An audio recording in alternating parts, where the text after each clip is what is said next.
कहानी के इस भाग को देखने से पहले कहानी के पिछले सभी भाग को ज़रूर सुनिएगा। उसका लिंक मैं आपको डिस्क्रिप्शन बॉक्स, एंड स्क्रीन और कार्ड तीनों जगह पर दे दूंगी और साथ में कमेंट बॉक्स में पिन भी कर दूंगी, तो आप वहां से भी जाकर सुन सकते हैं। अंगद ऑफिस से निकलकर सीधे जेनी के घर पहुंच गया। सावी नहा धोकर बैठी ही थी। बेल बजी तो उसने सोचा जेनी आई है।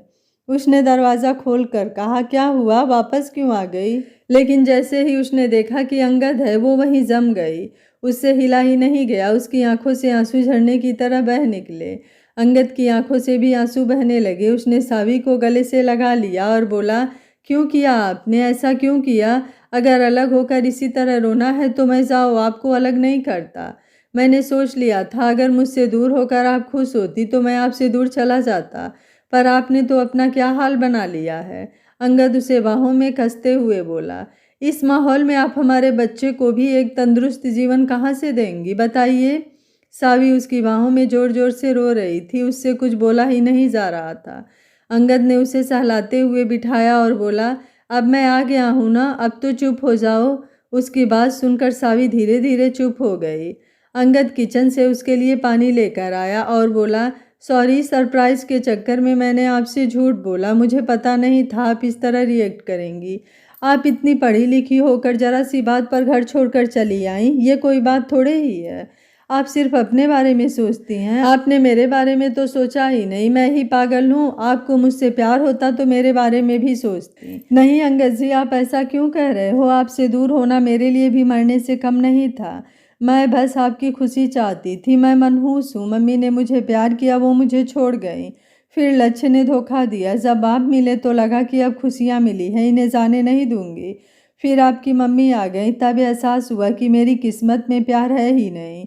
आपकी मम्मी की नज़र में मैं घटिया लड़की थी। मैं नहीं चाहती थी कि मेरी वजह से आप पर आँच आए, लोग आपको बुरा भला कहें। मुझे तो बचपन से आदत है ये सब सुनने की, पर लोग आप पर उंगलियां उठाएं, मैं कैसे सह सकती थी। मैं जानती हूँ अगर आपके मम्मी पापा न माने तो भी आप मुझे नहीं छोड़ते और शायद मेरे लिए उन्हें छोड़ देते। मैं बचपन से मम्मी पापा के प्यार को तरसती रही हूँ। मैं आपके साथ ऐसा कैसे होने दे सकती हूँ? मैं नहीं चाहती कि आपको अपनी मम्मी पापा से आप दूर रहें। मुझे अपनी फ़िक्र से ज़्यादा आपकी फ़िक्र है और आप कह रहे हैं कि मुझे आपसे प्यार ही नहीं। हर घड़ी आई लव यू कहते रहना ही प्यार नहीं होता। एक दूसरे की कद्र करना, परवाह करना, फ़िक्र करना, हर काम करने से पहले उसके बारे में सोचना, उसे क्या चाहिए क्या नहीं चाहिए, वो होता तो क्या करता, ये भी प्यार है। हाँ अंगद जी, यही प्यार है, कहकर सावी फिर रो पड़ी। अंगद ने उसे गले से लगा लिया। आई एम सॉरी, मैं गलत था। आपके प्यार के आगे मेरा प्यार कुछ नहीं है। मैं सोचता था कि हमारी शादी जल्दबाजी में हुई, प्यार के कारण नहीं हुई, तो शायद आपको ये अजीब लगता हो। लेकिन नहीं, जब हम एक हो गए हैं तो मम्मी पापा को मानना ही पड़ना है। अगर वो गुस्सा हो भी जाते तो भी वो कुछ वक्त के बाद मान जाते। मैंने आप पर लगे सारे आरोप मिटा दिए हैं, मम्मी को भी समझा दिया है। आपको पता नहीं वो कितना पछता रही हैं। मैं सोच रहा था कि हम यहीं रह जाते हैं। मम्मी अपनी कोशिश कर रही हैं, उन्हें ढूंढने दो। जब हम किसी को ढूंढते हैं और वो मिल जाए तो उसकी कद्र ज़्यादा होती है, और अगर मुश्किल से मिले तो कद्र और भी ज़्यादा होती है। अंगद सावी को बाहों में लिए उसके बालों को सहलाते हुए बोला, मैं आपको आसानी से मिल गई, इसका मतलब आपको मेरी कद्र नहीं होगी। एक तो आप इतनी इंटेलिजेंट है, बंदा आपसे कहीं छुप भी नहीं सकता, सावी बोली। सावी की बात सुनकर अंगद हंस दिया। फिर उसे एक बात याद आई। उसने पूछा, सावी क्या ये बात सच है? क्या मैं सच में पापा बनने वाला हूँ? हाँ जी, सावी ने शर्मा कर कहा। अंगद ने खुशी से उसे गले लगा लिया और उसके गाल को चूम लिया। उसी वक्त अहम लगभग दौड़ता हुआ अंदर आया। उन्हें ऐसे देखा तो उसने उसी वक्त यू टर्न लिया और बोला, ओ तेरी, मैं तो ये सोचकर भागा आया कहीं आप लोग लड़ न रहे हों। सॉरी टू डिस्टर्ब यू, कहकर वो जाने लगा तो अंगद ने उसे बुलाया, सुन नौटंकी, कहाँ जा रहे हो, वापस इधर आओ। अहम वापस आया। उसने सावी के पैर छुए और बोला, नमस्ते भाभी जी, मैं अहम, आपका इकलौता देवर और ननद। घर में मेरे आने के बाद मम्मी पापा में लड़ाइयाँ रहने लगी, सो मेरे से छोटा कोई भाई बहन नहीं है। सावी शर्मा भी रही थी और मुस्कुरा भी रही थी। उसने हाथ जोड़कर उसको नमस्ते का जवाब दिया। फिर सावी उनके लिए चाय बनाने चल दी। अंगद बोला, आप बना लोगे? नहीं तो अपना हम बना लाएगा। नहीं नहीं, मैं बना लाती हूँ, आप चिंता न करें, सावी बोली। सावी के जाने के बाद अंगद बोला, ऐसा कर तू मुंबई चले जा, मैं सावी को लेकर यहाँ रह लेता हूँ, मम्मी को कुछ मत बताना। मुझे पता चला था वो सावी को ढूंढ रही हैं, हम उन्हें ढूंढने देंगे, खुद ही कोशिश करने देते हैं। भैया अब इतनी मुश्किल से मेरा यहाँ दिल लगा है, अब आप मुझे दिल्ली भेज रहे हो, चलो आपके लिए ये भी कर लेंगे, पेनाल्टी भरनी पड़ेगी। अहम खुश होते हुए बोला, ठीक है ले लेना, क्या चाहिए। मैं तो सावी को दुनिया भर की खुशियाँ देना चाहता हूँ, अंगद बोला। मुझे बस एक ही वादा चाहिए, बेबी का नाम मैं रखूँगा ताकि मैं इसे बड़ा होने पर बता सकूँ कि इसका नाम मैंने रखा है, अहम बोला। ओके आप ही रख लेना, जैसा आपका दिल करे वैसे ही रख लेना, सावी बोली। तीनों ऐसे ही बातें करते रहे। सावी ने जेनी को भी फ़ोन किया, जेनी घर आजा, मेरे पति आए हैं। जेनी उसी वक्त वहाँ से छुट्टी लेकर भागी आई। घर ज़्यादा दूर नहीं था, वो 10 मिनट में आ गई। वो रास्ते में सोचती आ रही थी कि उसके पति को ये कहूँगी वो कहूँगी, अपनी मम्मी को संभाल नहीं सकता। वो पूरे गुस्से से अंदर आई और बोली, आपकी हिम्मत कैसे हुई मेरे घर आने की। लेकिन जैसे ही उसने अंगद और हमको देखा, उसकी बोलती ही बंद हो गई। वो बोली, सर आप लोग मेरे घर कैसे। फिर सावी को अंगद के पास बैठे देखकर समझ गई। वो सावी से बोली, ओ ये तेरे पति हैं, ये हमारे कंपनी के बॉस हैं। सावी ने उन दोनों की तरफ हैरानी से देखा। उसे ये पता था कि वो लोग अमीर हैं, पर इतने अमीर होंगे ये नहीं सोचा था। अंगद ने सर हिला दिया। तभी पॉल का फ़ोन आया। अंगद बोला, हेलो क्या बात है। सर वो कंपनी की बोर्ड मीटिंग थी, आपको मेल भेज दिए हैं, चेक कर लीजिएगा, पॉल बोला। देख लेता हूँ पॉल, एक खुशखबरी और है, अंगद बोला। सावी मैडम मिल गई, मुझे पता था सर आप ज़रूर ढूंढ लेंगे उन्हें, मेरी बात उनसे कराइए, पॉल खुशी से बोला। ओके कराता हूँ, सुन किसी को बताना मत, स्पेशली मॉम को, कहकर अंगद ने फ़ोन सावी को दे दिया। सावी बोली, हेलो पॉल। हेलो मैडम कैसी हैं आप क्यों चली गई। आपको पता है आपके लिए सर कितना रोए हैं, बहुत मुश्किल से संभाला है उनको, पॉल बोला। सुनकर सावी की आंखों में आंसू आ गए। उसने भरी आंखों से अंगद की तरफ देखते हुए कहा, कुछ नहीं पॉल, उस वक्त जो मन में आया वो कर दिया, कुछ सोचा ही नहीं। बात करके उसने फ़ोन अंगद को दे दिया।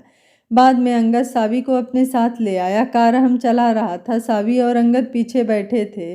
सावी सो गई थी। अंगद ने उसे अपनी गोद में लिटा लिया था। वो उसके घुघराले बालों को सहला रहा था। उसे आदत सी हो गई थी सावी के बालों में हाथ फेरने की। अहम शीशे में देख रहा था। वो खुश था कि अंगद को सच्चा प्यार मिल गया। उसे तो आज तक कोई ऐसी लड़की नहीं मिली।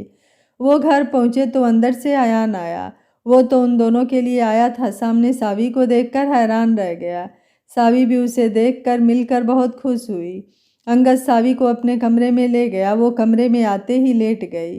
अंगद ने उससे पूछा, सावी बेबी ठीक है ना, कोई दर्द वगैरह तो नहीं है।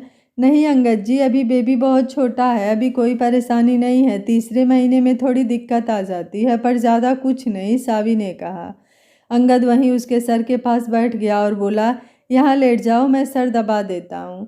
सावी लेट गई। अंगद उसके पास बैठकर सर सहलाता रहा। उसने पूछा, देखो अब आप क्या करना चाहती हैं, यहाँ रहना चाहती हैं कि इंडिया में। सच कहूँ अंगद जी, ये 2 दिन जो आपके बिना बीते हैं, मुझे ही पता है मैंने कैसे काटे हैं, इसलिए अब मैं आपके साथ रहना चाहती हूँ। आप जहाँ रहेंगे वहीं रहूँगी, सावी बोली। मैंने सोचा है कि हम यहीं रहें और हमको इंडिया भेज देते हैं। नहीं हम इंडिया ही चलते हैं, नहीं तो वहाँ सारा काम बिखर जाएगा, सावी बोली। ठीक है, अगर आप इंडिया जाना चाहती हैं तो ठीक है, जाते ही पहले शादी करेंगे, फिर बाकी के काम।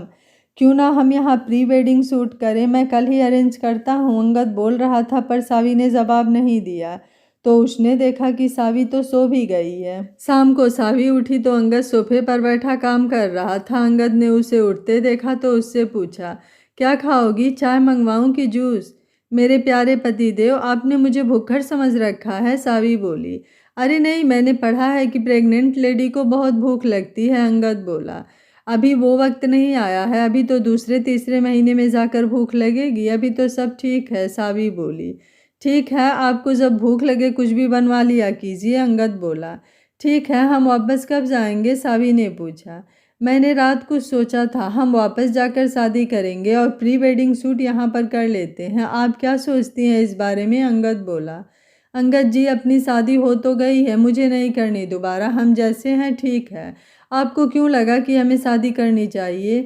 असल में मुझे लगा कि हर लड़की का एक शानदार शादी का सपना होता है, इसलिए सोचा कि आपने भी ऐसा सपना देखा होगा। बेबी होने के बाद अजीब लगता, इसलिए अभी करने की सोच रहा था। अगर आप नहीं चाहती तो रहने देते हैं, अंगद बोला। सच बताऊं, जब से पापा ने कोमल की मम्मी से शादी की है, मेरा शादी से भरोसा ही उठ गया है। मैंने ऐसा सपना देखा ही नहीं, हम ऐसे ही ठीक हैं, सावी बोली। चलो, जैसी आपकी मर्जी का कर वो काम में लग गया। सावी भी उठकर वॉशरूम चली गई। फिर वो नीचे अहम और आयान के पास आ गई। दोनों ने उसके लिए जगह छोड़ दी। अहम बोला, भाभी जी चाय लाऊं? नहीं, चाय अच्छी नहीं होती। दीदी आप जूस पियो, आयान बोला। आप धीरे चला कीजिए, और हम आपके हील वाले शूज़ फेंक कर फ्लैट शूज़ लाए हैं, अहम बोला। तुम लोग भी ना, बस तुम लोगों को किसने बताया ये सब? सावी बोली। हमने नेट पर पढ़ा है, हमें जब से पता चला है हम फ़ोन पर यही देख रहे हैं कि आपको क्या करना चाहिए और क्या नहीं, अहम बोला। गुड जॉब, अंगद बोला। देखो, हर औरत को इन बातों के बारे में पता होता है, इसलिए आप लोग चिंता न करो, मैं इसकी पूरी केयर करूँगी। हाँ, जब ये हो जाएगा तब तुम इसे संभालने में मेरी हेल्प करना, सावी बोली। ठीक है, दोनों एक साथ बोले। अहम, तुम्हें एक बात कहनी थी। तुम्हारी भाभी इंडिया जाना चाहती है, इसलिए तुम यहीं रहो, मैं इंडिया चला जाता हूँ, अंगद बोला। ठीक है भैया, मैं तो पहले ही सोच रहा था, मुझे यहाँ का हिसाब किताब आ गया है, मैं वहाँ रह नहीं सकता, अहम बोला। ये तो बहुत अच्छी बात है जीजा जी, मुझे भी अहम भैया बहुत अच्छे लगते हैं, इनके साथ मेरा अच्छा बॉन्ड है, अयान बोला। अगले दिन की फ़्लाइट से वो लोग वापस मुंबई आ गए। सावी को देखकर आंटी बहुत खुश हुई। सावी को अपने घर आकर ही सुकून मिला। सावी कमरे में चली गई तो आंटी ने अंगद को बताया, सर वो मैडम के पापा आए थे, कह रहे थे कि इनकी दादी बहुत बीमार हैं, 1 हफ्ते से हॉस्पिटल में दाखिल हैं। उन्होंने मैडम को फ़ोन भी किए, लेकिन फ़ोन बंद आ रहा था। कौन से हॉस्पिटल में है वो? अंगद ने पूछा। सिटी हॉस्पिटल में, आंटी ने बताया। फिर अंगद ऊपर कमरे में चला गया। सावी कपड़े बदल कर लेट गई थी। वो उसके पैरों के पास बैठकर उन्हें दबाता हुआ बोला, थक गई होगी, लाओ पैर दबा दूं? अरे रहने दीजिए, ठीक हूँ मैं, छोड़िए ना, ये सब अच्छा नहीं लगता, सावी बोली। कमाल है, इसमें अच्छा न लगने जैसा क्या है? अच्छा, आंटी बता रही थी कि तुम्हारे पापा आए थे, कह गए हैं कि दादी बहुत बीमार है और तुमसे मिलना चाहती हैं। अब कोमल की मम्मी का पर्दाफाश हो गया है ना, अब उन्हें तुम्हारे साथ की नाइंसाफ़ी याद आती होगी, इसलिए बुला रही हैं, अंगद बोला। कल जाकर मिल आऊँगी, सावी बोला। अब आप अकेली कहीं नहीं जाएंगी, मैं साथ चलूँगा, अंगद बोला। अब डरने की क्या बात है, कोमल और उसकी मम्मी तो पकड़ी गई हैं, अब कौन मुझे नुकसान पहुँचाएगा? आप मेरी फिक्र छोड़ दीजिए, आप अपना बिजनेस संभालिए, पहले ही मेरे कारण बहुत काम छूट गया आपका, सावी बोली। ठीक है, लेकिन फिर तुम पॉल को साथ ले जाना, अकेली नहीं जाना, अंगद बोला। सावी मान गई। डिनर के बाद सावी अपने कमरे में बैठकर उस दिन को याद करते हुए रो पड़ी। कितना मुश्किल समय था वो, मुझे हुआ क्या था, ऐसा क्यों किया मैंने इन पर भरोसा क्यों नहीं किया, वो सोचकर रोए जा रही थी। अंगद स्टडी में बैठा काम कर रहा था। उसे रोने की आवाज़ आई तो उसने सावी की तरफ देखा। वो सब काम छोड़कर उसके पास दौड़ा आया। क्या हुआ सावी, कहीं दर्द है क्या? हॉस्पिटल ले चलूं? भगवान के लिए कुछ तो कहो, इस तरह डराओ नहीं, अंगद ने उसके आंसू पोंछते हुए कहा। सावी उससे लिपट गई। नहीं अंगद जी, मुझे कुछ नहीं हुआ, मैं तो उस वक्त को याद करके रोई थी जिस दिन मैंने आपको छोड़ने का फैसला किया था। मैं सोच रही हूँ मैंने ऐसा क्यों किया। मैंने आपको छोड़ने का सोचा भी कैसे, सावी अंगद की बाहों में सिमटती हुई बोली। अंगद ने उसे बाहों में समेट लिया, आंखें उसकी भी नम हो गई थी। आपका दोष नहीं है, मैंने पढ़ा है कि प्रेगनेंसी में मूड स्विंग होता रहता है, आपका भी इसी कारण हुआ होगा। आप अब वो दिन भूल जाइए, बुरे सपने की तरह, अब अच्छे दिन ही आएंगे। चलो छोड़ो इन बातों को और अब सो जाइए। अंगद ने उसे बेड पर लिटाकर खुद भी उसके पास उसे बाहों में लेकर लेट गया। उसने उसके माथे को चूमा और उसकी पीठ को धीरे धीरे थपथपाने लगा। सावी को बहुत सुकून मिला, कई दिनों से दोनों को अच्छे से नींद आई थी। अगले दिन सावी दादी को मिलने हॉस्पिटल आई। उसने पापा को पहले ही फ़ोन कर दिया था। पापा ने दादी को बताया, माँ सावी वापस आ गई है, वो आज आपसे मिलने आ रही है। माँ, हम यूं ही इतने साल सावी से नफरत किए, बहुत दुख दिए बेचारी को, अब बस और नहीं। माँ, वो अब माँ बनने वाली है, मैं नाना और अब परनानी बनने वाली हैं। उस वक्त लक्ष्य दादी से मिलने आया था, उसने उनकी सारी बातें सुन ली थी। उसे सावी पर गुस्सा था। उसे लगा कि सावी ने अपने पति से कहकर कोमल और उसकी मम्मी को फंसवाया है। जिस दिन उनकी गिरफ्तारी हुई तो ये बिजनेस ट्रिप पर बाहर गया हुआ था। वापस आकर इसे पता चला इसके घर वाले तो कोमल के खिलाफ थे, पर लक्ष्य को कोमल सच्ची लगती थी। वो उन्हें मिलने हॉस्पिटल गया था। कोमल की मम्मी सावी को गालियां निकाल रही थी। वो समझती क्या है, अगर उसका हस्बैंड पैसे वाला है तो हमारे साथ ये सब करेगी। बेटा तुमने देखा ही है, हमने उसे कितने प्यार से रखा, लेकिन बदले में उसने क्या किया, हम निर्दोषों को जेल में डाल दिया। ऊपर से उसके पापा भी उनकी बातों में आ गए। पता नहीं कहाँ से उस बंदे को पकड़ लाए और मेरा पति साबित कर दिया। मैं कहती रही कि ये मेरा पति नहीं है, वो मर गए हैं, पर मेरी सुनता कौन है। मम्मी आप रोइए मत और दीदी को कुछ मत कहिए। दीदी ऐसा नहीं कर सकती, वो हमारे साथ ऐसा नहीं करेंगी। मेरी दीदी सबसे अच्छी है, ये सब उसके हस्बैंड ने किया होगा। वो लक्ष्य जी से जलता है ना कि लक्ष्य जी उससे हैंडसम है और दीदी इन्हें पसंद करती थी ना, इसलिए ये किया होगा, कोमल बोली। कोमल के ये शब्द बहुत थे लक्ष्य को भड़काने के लिए। उसे कोमल पर तरस आ रहा था कि कोमल को अब भी सावी पर विश्वास है, जबकि इसे पता था ये सब सावी ने ही अंगद से कहकर करवाया होगा। जब उसने सुना कि सावी प्रेग्नेंट है, उसके मन में आग लग गई। मेरी कोमल को बर्बाद करके तुम खुश कैसे हो सकती हो? मैं तुम दोनों को बर्बाद कर दूंगा। तुम जैसे लोगों को खुश रहने का कोई हक नहीं है। वो अपने साथ कुछ फ्रूट और फ्रूट जूस लाया था। उसकी मम्मी को कभी कभी दौरे पड़ते थे। डॉक्टर उन्हें एक इंजेक्शन देते थे जो उनके ब्रेन के लिए था। उसने पर्ची दिखाकर केमिस्ट के दुकान से 2 इंजेक्शन और 1 सिरिंज ले लिया। उसने अपनी कार में बैठकर वो इंजेक्शन सीरीज में भरकर जूस के डिब्बे में लगा दिए। फिर वो सिरिंज अंदर आते हुए हॉस्पिटल के डस्टबिन में फेंक कर दादी के कमरे में आ गया। उसने सारा सामान टेबल पर रख दिया। वो कुछ देर बैठा बातें करते रहा, फिर वो चला गया। उसे पता था कि दादी को ऑरेंज जूस नहीं देना है और ये सावी का फेवरेट जूस है, इसलिए इसी जूस में ये किया। कुछ देर में सावी आई। उसने पॉल को बाहर ही रुकने को कहा। पापा उससे मिलकर बहुत खुश हुए। दादी कुछ बोल नहीं सकती थी, पर उनकी आंखों से आंसू झरझर बह रहे थे।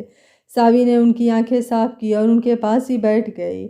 दादी कुछ कहने की कोशिश कर रही थी। पापा ने बताया, सावी दादी अपने किए पर बहुत शर्मिंदा है, वो माफ़ी मांग रही हैं। बेटा हमसे बहुत बड़ी भूल हो गई, हम पता नहीं क्यों उसकी हाथों की कठपुतली बन गए। तुम्हारी माँ हमें कभी माफ़ नहीं करेंगी, पर प्लीज़ तुम हमें माफ़ कर दो। पापा आप ऐसा न कहें, मैं आपसे बिल्कुल नाराज़ नहीं हूँ, कहकर वो पापा के गले लग गई। तीनों कुछ देर ऐसे ही बातें करते रहे। फिर दादी ने पापा को इशारा किया कि सावी को कुछ खाने को दें। सावी ने मना किया, पर दादी के कहने पर उसने टेबल पर पड़े सामान में से जूस उठा लिया। उसके पापा बोले, हाँ ये पी लो, तुम्हारी सेहत के लिए अच्छा है। सावी ने ढक्कन खोला और जूस पीने लगी। जूस के मीठा होने के कारण दवा का पता भी न चला। वो सारा जूस पी गई। फिर कुछ देर बैठने के बाद वो चल दी। उसने ऑफिस जाना था। पॉल सावी के कहने पर नीचे कार के पास चला गया था। उसने अंगद को फ़ोन करके बता दिया था। अंगद ने भी सोचा कि उसके पापा उसे क्या नुकसान पहुंचाएंगे, सो उसने पॉल को पार्किंग में वेट करने को कहा। सावी चली तो पापा उसे छोड़ने आने लगे, लेकिन सावी ने रोक दिया। पापा आप दादी के पास रहो, मैं चली जाऊंगी। वो लिफ्ट से नीचे आ रही थी कि दवा ने अपना असर दिखाया। उसके सीने में जलन होने लगी। उसका सिर दर्द से फटने लगा। उसकी किस्मत अच्छी थी कि लिफ्ट में एक लेडी डॉक्टर थी। उसने इसे संभाल लिया और उसे इमरजेंसी वार्ड में ले गई। उसने आते आते सावी से उसके फ़ोन का लॉक खुलवाया और पहले ही नंबर पर कॉल की। ये नंबर अंगद का था। हेलो, ये जिस लड़की का नंबर है उसे कुछ हो गया है? जी मैं डॉक्टर दीप्ति बोल रही हूँ, मुझे ये लिफ्ट में मिली थी। नहीं वो बोलने की हालत में नहीं है, डॉक्टर बोली। क्या कह रही हैं आप? देखिए वो प्रेग्नेंट है, मैं अभी आता हूँ, कहकर वो भाग लिया। वो कंपनी में था। उसे भागते देख सभी हैरान हो गए। उसने कार में बैठते ही पॉल को फ़ोन किया। वो बोला, सर मैंने बताया ही था कि उन्होंने मुझे पार्किंग में रुकने को कहा था। आप चिंता न करें, आराम से आना, मैं जा रहा हूँ ऊपर, कहकर पॉल इमरजेंसी वार्ड की तरफ भाग लिया। उधर लक्ष्य, जो सावी के आने से पहले से ही दादी के कमरे के पास कॉरिडोर में ही उसके वापस आने की वेट कर रहा था। जब सावी लिफ्ट में चढ़ी तो वो देख उसी फ्लोर पे खड़ा देख रहा था कि लिफ्ट किस फ्लोर पर रुकती है। फिर वो खुद भी वहीं आ गया। उसने देखा कि डॉक्टर ने सावी को स्ट्रेचर पर लिटाया और उसे इमरजेंसी वार्ड में ले गई। फिर डॉक्टर ने फ़ोन किया। वो वहीं खड़ा सब कुछ देख और सुन रहा था। उसके चेहरे पर शरारती स्माइल थी। अंगद ने हॉस्पिटल पहुंचते ही पॉल को फ़ोन किया और उसके बताए प्राइवेट वार्ड में पहुंच गया। लक्ष्य वहीं पर खड़ा था। अंगद को देखकर वो खिसक गया। वो नहीं चाहता था कि कोई उसे देखे। पॉल बाहर ही खड़ा था। वो अंगद को लेकर अंदर गया। सावी बेड पर पड़ी थी। अंगद ने हल्के से उसका हाथ पकड़ा। डॉक्टर दीप्ति अंदर आई। वो 45 साल की सिंपल सी औरत थी। उसने अंगद को देखकर पूछा, आप? मैं इनका पति हूँ। ये अब कैसी हैं बेबी? अंगद ने पूछा। ओह देखिए, बेबी तो बिल्कुल ठीक है और ये भी देखने में तो ठीक लग रही हैं। बाकी होश में आने पर पता चलेगा। असल में इन्हें जो दवा दी गई थी वो बहुत स्ट्रांग है और ब्रेन पर असर करती है। अब पता नहीं ये कैसे रिएक्ट करती हैं। आप हौसला रखो, सब ठीक ही होगा, डॉक्टर ने बताया। बेबी की बात सुनकर अंगद की आंखों से आंसू निकल पड़े, पर उसने सोचा कि चलो रब तेरा शुक्रिया है, सब ठीक है। वो उसका हाथ पकड़कर बैठा रहा। लगभग 3 घंटे बाद सावी ने आंखों खोली। उसने आंखें खुलते ही अंगद की तरफ देखा। अंगद ने देखा तो वो बोली, आप कैसी हैं? अंगद ने उसका हाथ दोनों हाथों में लेते हुए कहा। सावी ने अपना हाथ उसके हाथ से खींच लिया और अंगद की तरफ अजीब ढंग से देखने लग गई। अंगद उसे फिर पकड़ने लगा तो सावी पीछे होते हुए खुद में सिमट गई। अंगद रुक गया। उसे लगा कि कुछ गड़बड़ है। अंगद ने बेल बजा दी थी। डॉक्टर आ गई। उन्होंने सावी को चेक किया, फिर उससे पूछा, सावी क्या हुआ? पर सावी कुछ नहीं बोली। वो हैरान सी उनकी तरफ देखती रही। डॉक्टर ने उसके कंधे पर हाथ रखकर पूछा, कैसी हो बेटी? कहीं दर्द तो नहीं हो रहा? ठीक हूँ, नहीं दर्द नहीं हो रहा, सावी बोली। फिर तुम ऐसे क्यों देख रही हो? तुम इन्हें जानती नहीं? डॉक्टर ने पूछा। नहीं, सावी बोली। तुम कौन हो, जानती हो? डॉक्टर ने पूछा। जी मैं एमिली हूँ, मैं अमेरिका में रहती हूँ, जेनी के साथ, सावी बोली। सभी देखते रह गए। तब अंगद ने डॉक्टर को अपने पास बुलाया और कुछ समझाया। लेकिन तुम अब इंडिया में हो, डॉक्टर ने अंगद की समझाई हुई बात उससे कही। हाँ मुझे कुछ याद है, सावी बोली। ये मिस्टर अंगद बजाज हैं, आपके पति, और वो इनके असिस्टेंट, डॉक्टर ने बताया। फिर उन्हें फ़ोन आ गया। वो बाहर चली गई। पर मुझे शादी के बारे में कुछ याद नहीं है। आप जेनी को बुलाइए। मैं इंडिया कैसे आई? डॉक्टर, ये लोग आपसे झूठ बोल रहे हैं, सावी ने घबराते हुए कहा। आप आराम कीजिए, इस तरह टेंस ना होइए। अगर आपको याद नहीं है तो कोई बात नहीं, पर इस तरह मत कीजिए, आप ज़्यादा बीमार हो जाएंगी, अंगद बोला। आपको अपने किसी और का पता है जिसे हम बुला लें? डॉक्टर ने अपनापन दिखाते हुए कहा। नहीं, मुझे जेनी के सिवा कुछ याद नहीं है, आप प्लीज़ उसे बुलाइए, सावी बोली। तब डॉक्टर अंदर आई और अंगद से बोली, आप ज़रा मेरे साथ आइए। अंगद ने सावी की तरफ देखा और डॉक्टर के पीछे चल दिया। डॉक्टर, ये क्या हो गया है? रिपोर्ट से पता चलता है कि उसके ब्रेन पर सीधा असर हुआ है। लगता है उसकी कुछ याददाश्त चली गई है। वो सब कुछ को छोड़कर बाकी सब भूल गई है। अब आप देखिए कैसे हैंडल करेंगे, डॉक्टर ने पूछा। मुझे लग ही रहा था, एक तरह से ठीक ही है। वो सब कुछ भूल ही जाए तो अच्छा है। इतना दुख इंसान को याद न रहे तो ही अच्छा है। आप चिंता न करें, हम हैंडल कर लेंगे, अंगद ने डॉक्टर से कहा। डॉक्टर के जाते ही अंगद ने पॉल से कहा, जाओ जाकर इसके पापा से पूछो क्या हुआ, इस बार नहीं छोड़ूंगा इन्हें। पॉल उसी वक्त सावी की दादी के कमरे में गया। दादी सो रही थी। उसने सावी के पापा को बाहर बुलाया और बोला, सर मैं मिस्टर अंगद का असिस्टेंट हूँ। आपके पास मैडम आई थी तो उसने क्या खाया पिया था? क्या मतलब, तुम क्यों पूछ रहे हो? सावी के पापा ने पूछा। जी वो यहाँ से जाते हुए बेहोश हो गई और अब उनकी याददाश्त चली गई है। वो किसी को नहीं पहचान रही हैं, पॉल बोला। क्या? लेकिन हमने तो उसे कुछ नहीं दिया। रुको, उसने ये जूस पिया था, ये लक्ष्य लाया था। पॉल ने वो जूस का डिब्बा उठा लिया। पापा लक्ष्य का नाम लेकर खुद ही कांप गए। वो सोचकर हैरान थे कि लक्ष्य ऐसा भी कर सकता है, मगर उसने ऐसा क्यों किया? कहाँ है वो? मुझे उसके पास ले चलो। उसके पापा जैसे नींद से जागे। वो आगे चल दिए, फिर जरा सा रुक कर पीछे मुड़े और पाल को पकड़कर पूछा, वो प्रेग्नेंट थी, वो ठीक है? उनसे बोला नहीं जा रहा था। घबराहट से उनका चेहरा पीला पड़ गया था। पॉल बोला, हाँ जी वो ठीक है, बस आप उसे दूर से देखना, उन्हें कुछ कहना न, उनके ब्रेन पर बहुत असर हुआ है। वो हम लोगों को देखकर घबरा गई और हमसे दूर भाग गई। वो खुद को एमिली बता रही हैं। आप चलिए, पर ध्यान रखिएगा। वो दोनों सावी के पास आ गए। अंगद कमरे में लगे सोफे पर बैठा था, जबकि सावी बेड पर लेटी खिड़की से बाहर देख रही थी। उसके पापा पॉल के साथ अंदर आए। सावी ने उनकी तरफ देखा, फिर बाहर देखने लगी। पापा उसे अपनी तरफ ऐसे देखते देखकर उदास हो गए। उन्होंने अंगद की तरफ देखा। अंगद उन्हें सावी के पास ले गया। एमिली, इन्हें पहचानती हो? अंगद ने पूछा। सावी ने उनकी तरफ देखा, फिर सर हिलाकर ना कर दी। उसके पापा उसे कुछ कहने लगे थे कि अंगद ने रोक दिया। अंगद उसके पापा को बाहर ले आया और बोला, देखिए, अभी हम इसे ज़्यादा स्ट्रेस नहीं दे सकते। डॉक्टर कहते हैं कि बेबी बच गया है, लेकिन ये बहुत वीक है। दोबारा कुछ हुआ तो वो कुछ नहीं कर सकेंगे।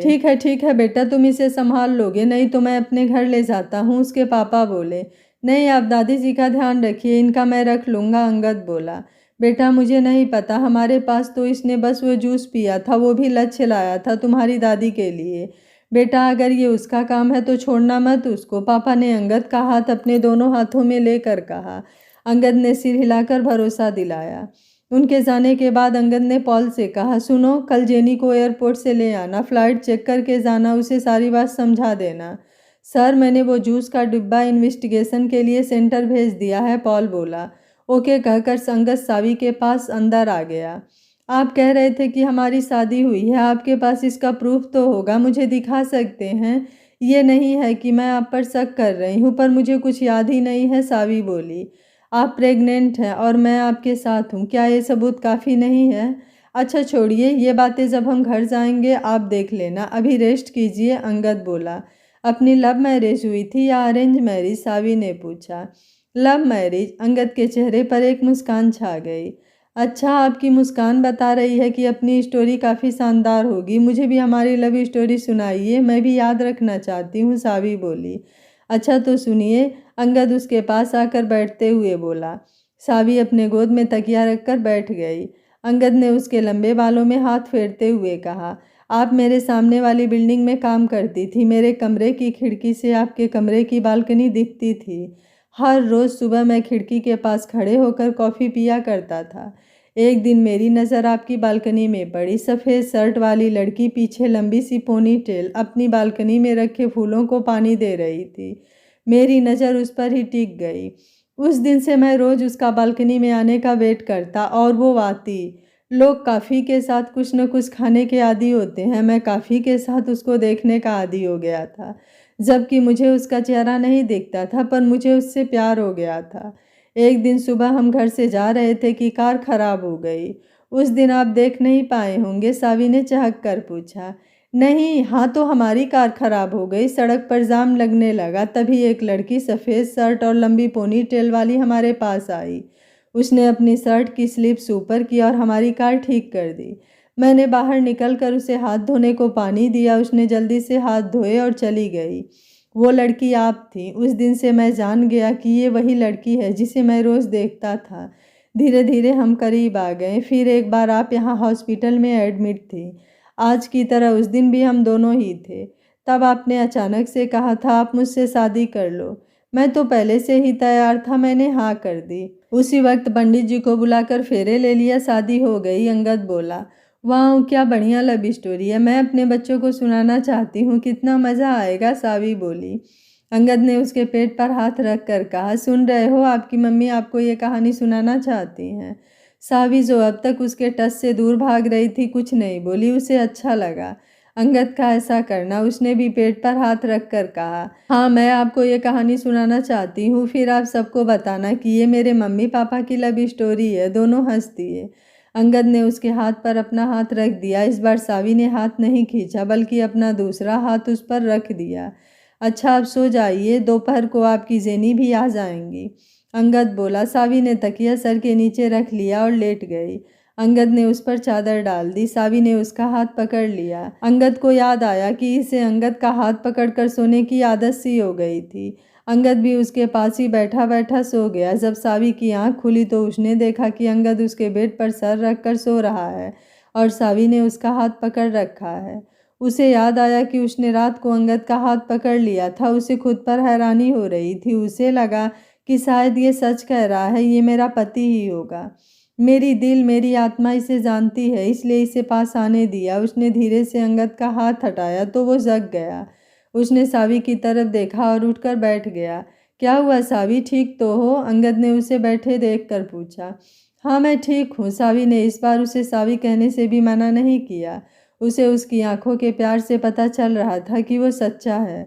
अंगद ने उसका हाथ पकड़ लिया और थोड़ा गुस्से से बोला, अगर कुछ भी लेना है तो मुझसे कहो, इस तरह अपने आप कुछ नहीं करना। पहले ठीक हो जाइए, फिर खुद से कर लेना जो करना है। वो आप सो रहे थे इसलिए आपसे नहीं कहा, सावी झिझकते हुए बोली।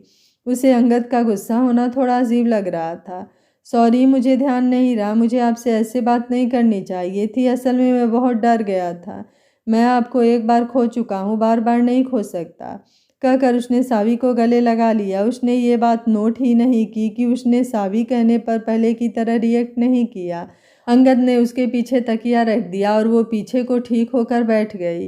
वो अंगद के हर एक्शन को देखे जा रही थी। उसके गुस्से में भी प्यार झलक रहा था। वो सोच रही थी कि क्या सच में ये इतना हैंडसम लड़का मेरा पति है। इसकी हर बात अच्छी है। अंगद को महसूस हुआ कि सावी उसे देख रही है। उसने सावी की तरफ देखा तो सावी ने मुंह फेर लिया। अंगद मुस्कुरा दिया। पॉल का फ़ोन आया। वो बोला, सर जेनी नहीं आई। मैंने पूछा था तो वो बोली कि उसका पासपोर्ट का कोई चक्कर हो गया है। वो कह रही थी कि वो सावी से फ़ोन पर बात कर लेगी। मैंने उसे आपका नंबर दे दिया है। कोई बात नहीं, मैं बात करता हूँ उससे, कहकर अंगद ने फ़ोन बंद कर दिया। सावी के पास डॉक्टर आ गई थी। उन्होंने सावी को चेक किया। उन्हें भी उसमें फ़र्क लगा। उन्होंने उससे पूछा, एमिली अब कैसा फील कर रही हो? डॉक्टर, मुझे एमिली नाम में अपनापन सा फील नहीं होता। पता नहीं क्यों मुझे सावी नाम अपना सा लगता है। जब अंगद जी मुझे सावी कहते हैं तो धड़कन बढ़ जाती है। मुझे एहसास होता है कि शायद मेरा नाम सावी ही है। एक रात में ऐसा लगने लगा है जैसे मैं इन्हें बरसों से जानती हूँ। याद तो अब भी कुछ नहीं आया, पर इनका प्यार यही जताता है कि ये मेरे हैं और मैं इनकी। सावी बोली। लगता है उस दवा का असर अब घटने लगा है, कहकर डॉक्टर ने अंगद को कहा। मेरे ख्याल से उस दवा का असर कम होता जा रहा है। वो दोबारा से धीरे धीरे नॉर्मल हो रही है। हम आज भी वही इंजेक्शन लगाते हैं, शायद ये बिल्कुल ठीक हो जाएं। अंगद ने हाथ जोड़कर ऊपर को करते हुए भगवान से अरदास की, हे रब जी, इसको जल्दी ठीक कर दो और हमारे बच्चे को भी कुछ ना हो। पॉल ने लक्ष्य को पकड़ लिया था। वो उसे सीक्रेट जगह ले गया। फिर उसने अंगद को फ़ोन करके बताया, सर राइवल को सेंटर पर ले आए हैं, आप कब तक आएंगे?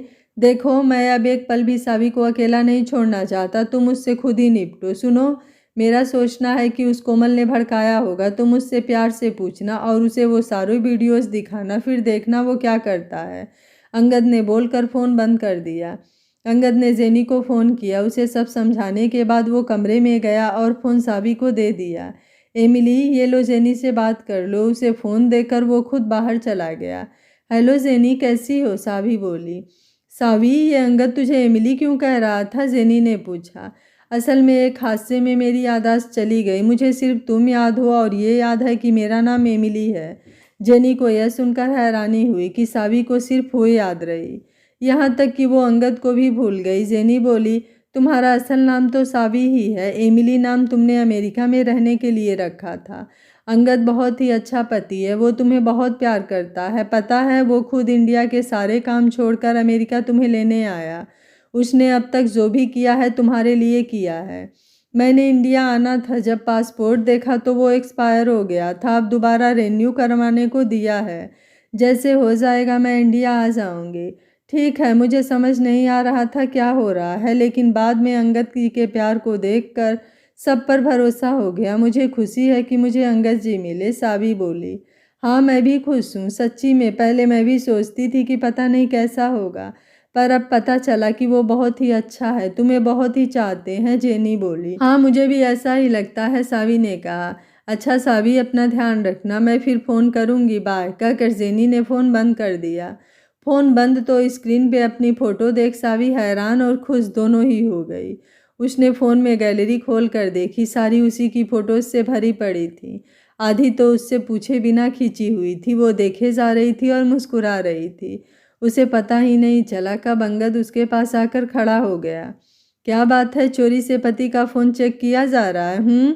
अंगद बोला तो सावी घबरा गई। उससे फ़ोन छूट गया। अंगद ने उसे पकड़ा और बोला, ओह सॉरी, मैं तो मजाक कर रहा था, मुझे नहीं पता था आप डर जाएंगी।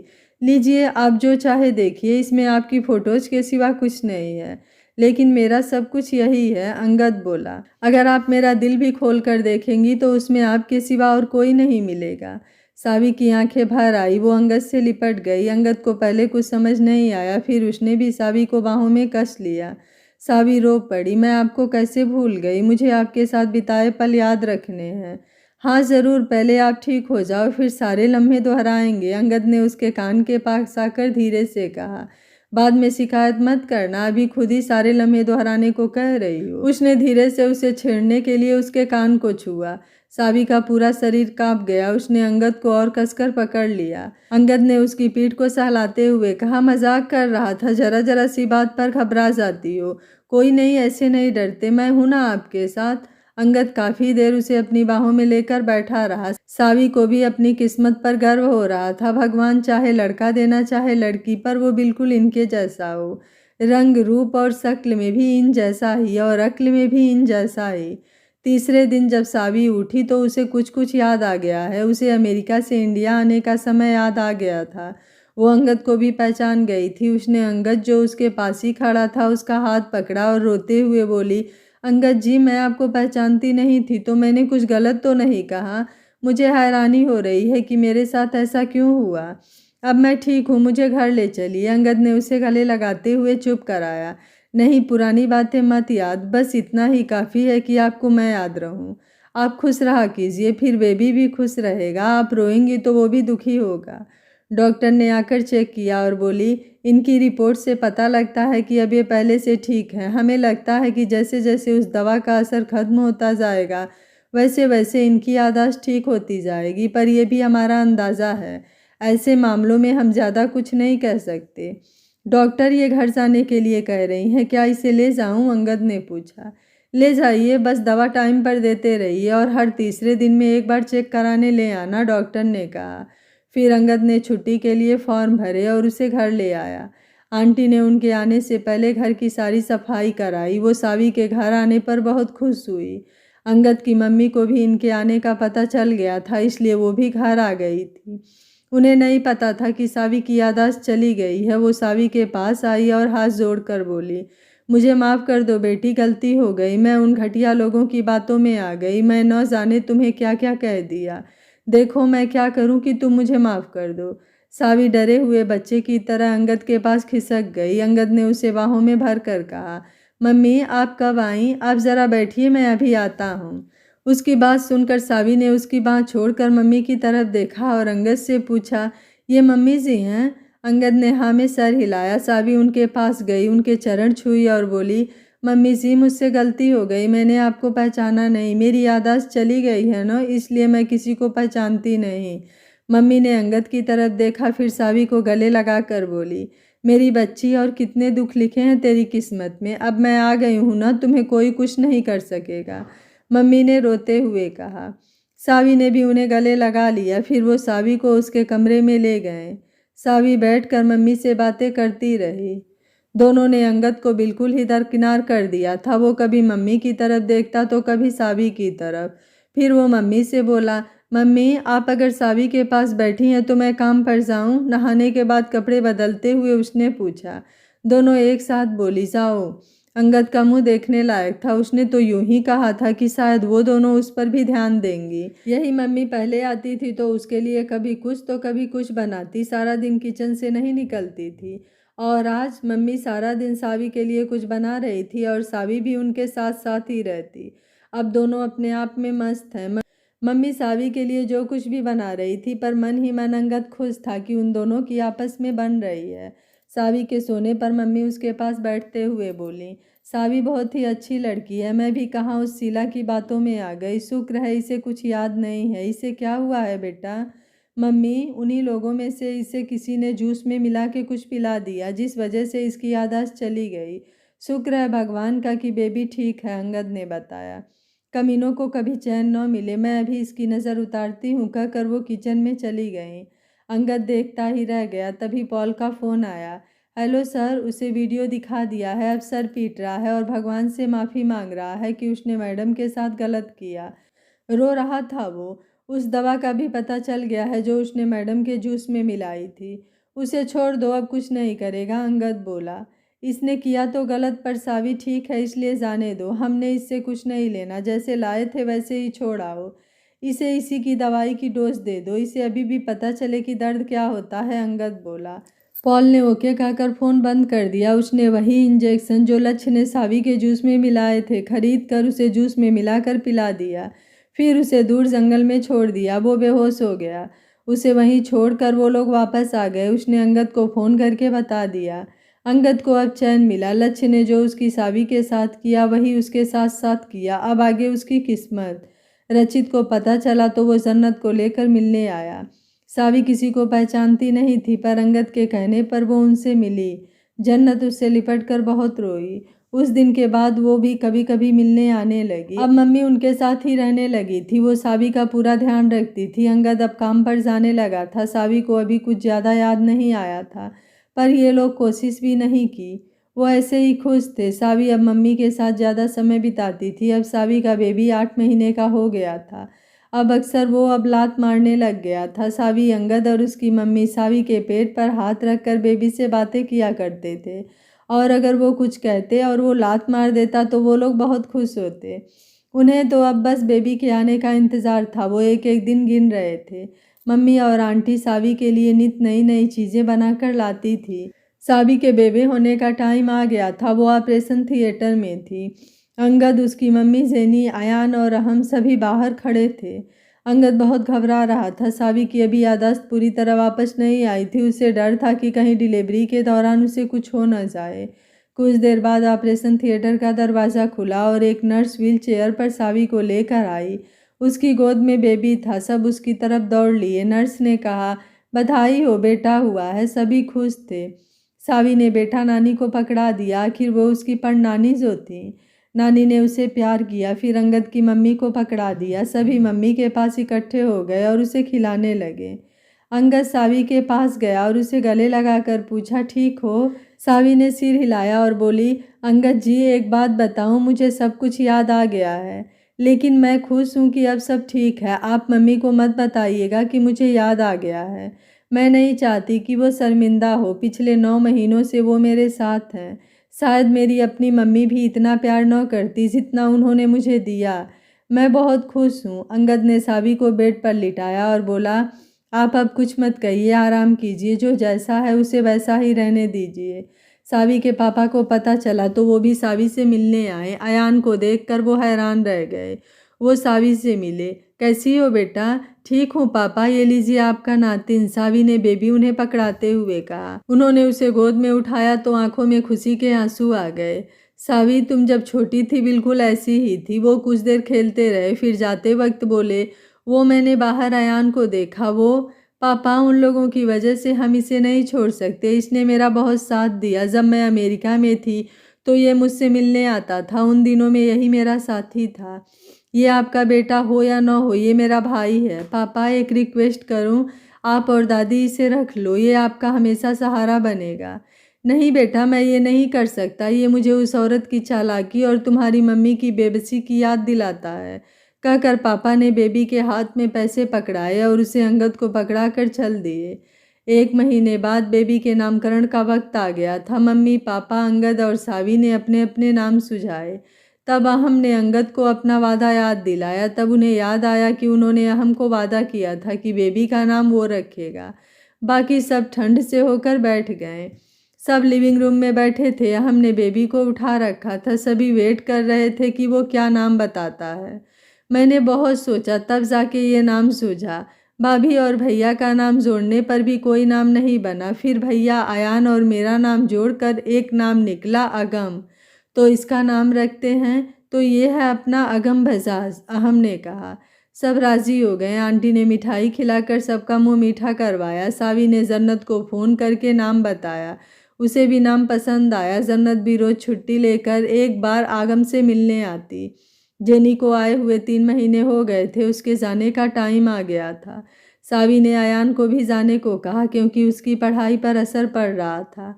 अयान कहता, मैं तो अहम भैया के साथ ही जाऊंगा। सावी ने अहम से कहा, अहम, जेनी जा रही है। मैं कह रही थी कि अयान भी चला जाए, पर वो कहता है कि तुम जाओगे तो वो जाएगा। जेनी और रुक नहीं सकती। चलो फिर मैं भी चला जाता हूँ। जब अयान की छुट्टियाँ हो जाएंगी तब दोनों आ जाएंगे। आपका बेटा तो अभी छोटा है। मेरा बेटा कॉलेज जाता है, मुझे तो जाना ही पड़ेगा, अहम बोला। सावी की आंखें नम हो गईं। उसने अहम का हाथ पकड़कर कहा, थैंक यू, तुमने मेरे सर से एक बोझ हटा दिया। नहीं भाभी जी, आप ऐसा न कहें, अयान इतना इंटेलिजेंट है, उसे बेटा बनाकर तो मुझे ही फ़ायदा है, अहम ने हंसते हुए कहा। फिर वो तीनों लौट गए। मम्मी पापा भी वापस चले गए थे। ऐसे ही दिन गुजरने लगे। सावी भी काम पर जाने लगी थी। अगम और आंटी भी सावी के साथ जाते थे ताकि अगम को दिक्कत न हो। उन्होंने ऑफिस बिल्डिंग में ही क्रेच खोल लिया था। उस कंपनी और आसपास की कंपनियों में काम करने वाली माएँ अपने बच्चों को वहाँ छोड़ देती थीं। आंटी अगम को संभालती थी और क्रेच की इंचार्ज बना दिया। एक रोज अंगद ने सावी को बताया, सावी, आज कोमल और उसकी मम्मी को 10-10 साल की सज़ा हो गई है। उनके पति को 5 साल की सज़ा हो गई है। सबको उनके किए की सज़ा मिल गई। जाने क्यों इंसान अपनी खुशी के लिए दूसरों को दुखी कर देता है। कोमल को मैं इतनी अच्छी दोस्त समझती थी और बदले में उसने मेरे साथ ये किया। ठीक ही है, अब खुद का किया खुद ही भुगते, सावी बोली। अंगद ने इसे आज तक लक्ष्य के बारे में नहीं बताया था। वो पागल हो गया था और इस वक्त मेंटल हॉस्पिटल में था। वो नहीं चाहता था कि सावी को पता भी चले इस बारे में। सिर्फ वो जानता था या फिर पॉल। रचित और जन्नत की शादी हो गई। सावी और अंगद अगम को लेकर शादी में गए थे। अगम चलने लगा था। वो इधर उधर दौड़ते फिर रहा था। सब लोग उसे ही देखे जा रहे थे। वो प्यारा ही बहुत लग रहा था। लोग उसके कारण सावी और अंगद को बुलाते। वो हंस देते थे। वो दोनों के जैसा था। वो लोग शादी से वापस आए तो अगम सो गया था। तो अंगद ने उसे गोद में उठा लिया। जब वो कमरे में आकर उसे लिटाया तो अंगद सावी से बोली, जानती हो, शादी में एक आप ही सबसे सुंदर लग रही थी, बाकी सब तो बेकार थी। सावी, मेरी लाइफ में आने के लिए बहुत बहुत शुक्रिया। मुझे इतनी बड़ी खुशी देने के लिए बहुत बहुत शुक्रिया। यह कहकर उसने सावी को गले से लगा लिया। सावी ने अंगद से कहा, अंगद, जिंदगी तो आपने मेरी बदल दी। मैंने कभी सपने में भी नहीं सोचा था कि मुझे इतनी खुशी मिलेगी।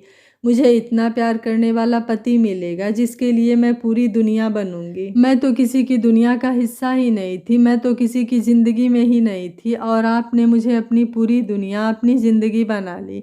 शुक्रिया तो मुझे आपका कहना चाहिए अपने दिल में रखने के लिए। अंगद, अपनी ज़िंदगी में मुझे शामिल करने के लिए आपका बहुत बहुत शुक्रिया। अंगद ने उसे और कसकर अपने गले लगा लिया और उसके माथे को चूम लिया। यह कहानी आपको कैसी लगी, आप मुझे अपनी राय कमेंट बॉक्स में ज़रूर दीजिएगा। वीडियो पसंद आया है तो वीडियो को लाइक, शेयर एंड चैनल को सब्सक्राइब कर लीजिएगा। Thank you for watching. मिलते हैं अगली कहानी में।